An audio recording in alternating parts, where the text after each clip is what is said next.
मुस्लिमों के हवाले से ये खबर आ रही है। हमारे साथ हमारे सहयोगी आशीष सिन्हा जुड़ रहे हैं। आशीष, पहले पूरी खबर बताएं। देखिए, मदरसा कमेटी के जरिए सुप्रीम कोर्ट को ये बताया जा रहा है कि यूपी सुन्नी वक्फ बोर्ड इस बात पर राजी है कि अयोध्या में राम जन्मभूमि पर वो दावा छोड़ सकते हैं, लेकिन कुछ शर्तों के साथ। यूपी सुन्नी वक्फ बोर्ड ने मदरसा कमेटी के सदस्य श्रीराम पंचू को यह पत्र लिखा है।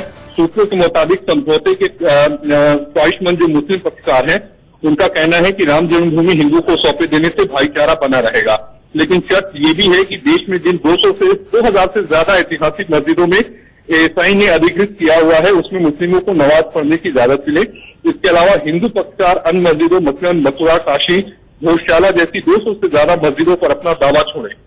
ठीक 10:30 बजे शुरू होगी। उम्मीद है इस पर बहस होगी। सबसे अहम बात है, जो बात अभी कही जा रही है वही बात जब मदरसा कमेटी की फाइनल बैठक हो रही थी अगस्त में, तभी ये डिमांड रखी गई थी, लेकिन हिंदू पक्ष उस पर राजी नहीं हुआ था। क्योंकि ये लेटर सदस्य को लिखा गया है, श्रीराम पंचू को लिखा गया है, तो उम्मीद यही है कि आज इस पर बहस होगी। लेकिन अगर ये वापस होता है तो एक बहुत ज्यादा डैमेज करेगा मुस्लिम पक्ष को, क्योंकि सुन्नी वक्फ बोर्ड के आधार के सहारे ही जो बाकी जो 5 याचिका करता है, चाहे वो बाबरी मस्जिद एक्शन कमेटी हो, MI सिद्दीकी हो, इकबाल अंसारी हो, इन लोगों ने अपने दलीलें कोर्ट के सामने रखी हैं।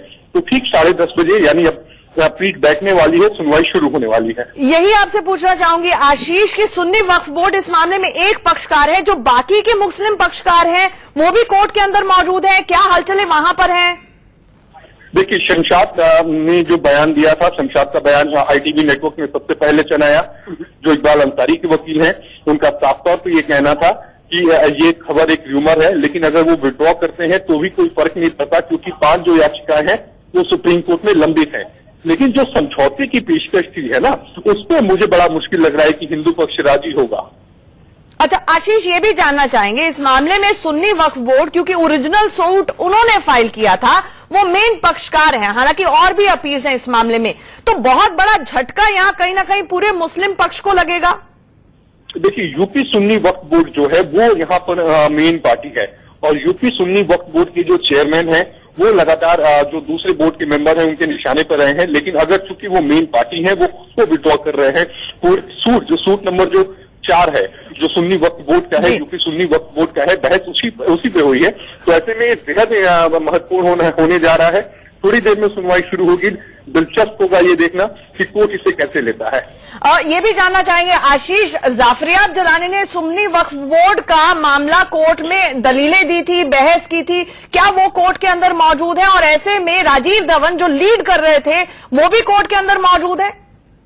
देखिए, राजीव धवन, जाफरियाब जिलानी, इन सबसे मेरी बात हुई। इन सबका कहना है कि इस स्तर पे अगर वो विड्रॉ भी करते हैं तो कोई फर्क नहीं पड़ेगा। जाफरियाब जिलानी साहब भी कोर्ट में है, राजीव धवन साहब भी कोर्ट में है, इसके अलावा शमशाद जो इकबाल अंसारी के वकील हैं वो भी कोर्ट में है। तो ये सारे लोग कोर्ट में मौजूद हैं, लेकिन इनकी मौजूदगी में कोर्ट क्या कहता है ये देखना बेहद दिलचस्प है अभी। आशीष, एक छोटी सी क्लैरिटी, आपने कहा जाफरियाब जलानी जिन्होंने सुन्नी वक्फ बोर्ड का ही पक्ष रखा है, वो कह रहे हैं कि विड्रॉल से कोई फर्क नहीं पड़ेगा, ये हमें समझाएं। देखिए, जाफरियाब जिलानी साहब ये कह रहे हैं कि इस विड्रॉ से कोई फर्क नहीं पड़ेगा, क्योंकि जो बाकी की जो याचिकाएं हैं, 5 याचिकाएं हैं, वो अभी लंबित हैं। इसके अलावा बोर्ड जो है वो मुस्लिम समाज का प्रतिनिधित्व करता है। ऐसे में बोर्ड को एक नोटिफिकेशन जारी करना पड़ेगा विड्रॉ से पहले, और सभी मेंबरान से मंजूरी लेनी होगी। बोर्ड का जो अध्यक्ष है वो स्वयं में ये फैसला नहीं ले सकता कि हम इस टाइटल डिस्प्यूट केस को विड्रॉ कर रहे हैं सुप्रीम कोर्ट से।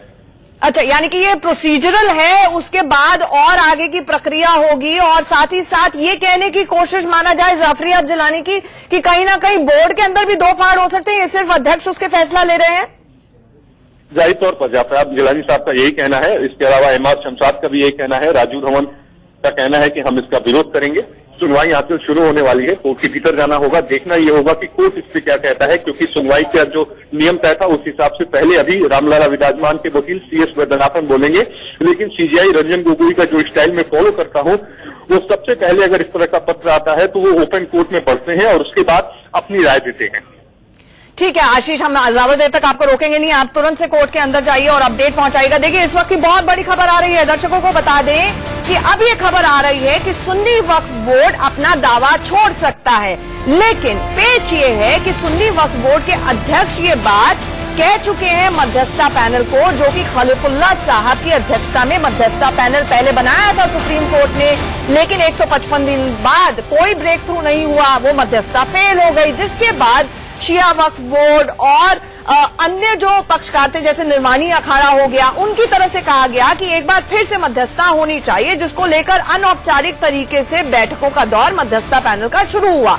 अब ये खबर आ रही है कि उसी मध्यस्थता पैनल को जस्टिस खलीफुल्लाह की अध्यक्षता में जो चल रहा था, वहां पर सुन्नी वक्फ बोर्ड के अध्यक्ष ने लिखा है कि हम अपना दावा छोड़ने के लिए तैयार हैं, लेकिन शर्तें भी साथ के साथ रख दी हैं। अब मध्यस्थता पैनल यही बात देश की सबसे बड़ी अदालत की संविधान पीठ को बता रहा है, और क्या क्या डेवलपमेंट्स हुई हैं वो संविधान पीठ को बता रहा है। लेकिन इस दौरान अब पेच ये आया है कि कहीं ना कहीं मुस्लिम पक्ष क्या दोफाड़ हो रहा है, क्या अलग अलग प्रतिक्रियाएं आ रही हैं उनकी, और क्या इससे केस के ऊपर असर पड़ेगा, ये तमाम सवाल अब उठने शुरू हो गए हैं, क्योंकि सुन्नी वक्फ बोर्ड का जो पक्ष, जो मेन ओरिजिनल सूट है, सूट नंबर 4 जिसे कहा जाता है, वो तो सुन्नी वक्फ बोर्ड ने दाखिल किया था। अब अगर सुन्नी वक्फ बोर्ड ही कह रहा है, वक्फ बोर्ड की तरफ से अध्यक्ष कह रहे हैं कि हम अपना दावा लेने के लिए तैयार हैं, वापस लेने के लिए तैयार हैं, तो इसका मतलब ये निकाला जाए कि मंदिर बनने का रास्ता साफ हो जाएगा।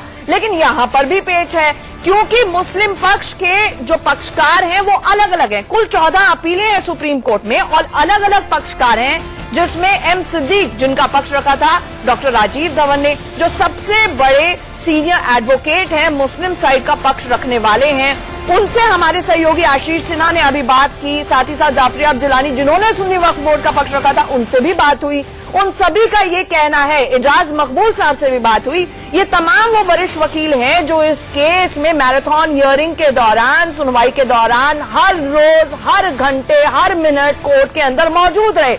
उनका कहना ये है कि ये यूनिलैटरल फैसला सुन्नी वक्फ बोर्ड के अध्यक्ष का नहीं हो सकता है, क्योंकि जो तय प्रक्रियाएं हैं वक्फ बोर्ड को फॉलो करनी चाहिए थी, वो उन्होंने नहीं की है। इसके लिए नोटिफिकेशन होनी चाहिए, और यह हवा में बात हो रही है। ऐसे में एक तरह से मध्यस्थता पैनल ने संविधान पीठ को तो अवगत कराना शुरू कर दिया है। अभी बॉल टू बॉल हियरिंग चल रही है इस मामले में, दलीलों का दौर चल रहा है इस मामले में। आज 40वां दिन है। आज के दिन माना जा रहा है कि आखिरी सुनवाई होगी, और आज सुप्रीम कोर्ट अपना फैसला सुरक्षित रख सकती है। लेकिन इस दौरान मामले में नया मोड़ आया है। नया मोड़ इस मामले में हर रोज आता है, हर रोज दलीलें रखी जाती हैं, हर रोज कोई नया पेच फंसता है। लेकिन आज जब आखिरी दिन है सुनवाई का, जो कि चीफ जस्टिस ने स्पष्ट कर दिया है, और आज ही ये फैसला सुरक्षित रखा जा सकता है, तब अयोध्या केस में जो मुख्य मुस्लिम साइड से पक्षकार हैं सुन्नी वक्फ बोर्ड, उनकी तरफ से मध्यस्थता पैनल को चिट्ठी लिखी गई है। उन्होंने कहा है कि हम अपना दावा छोड़ सकते हैं। बहुत बड़ी खबर देश की सबसे बड़ी अदालत से आ रही है।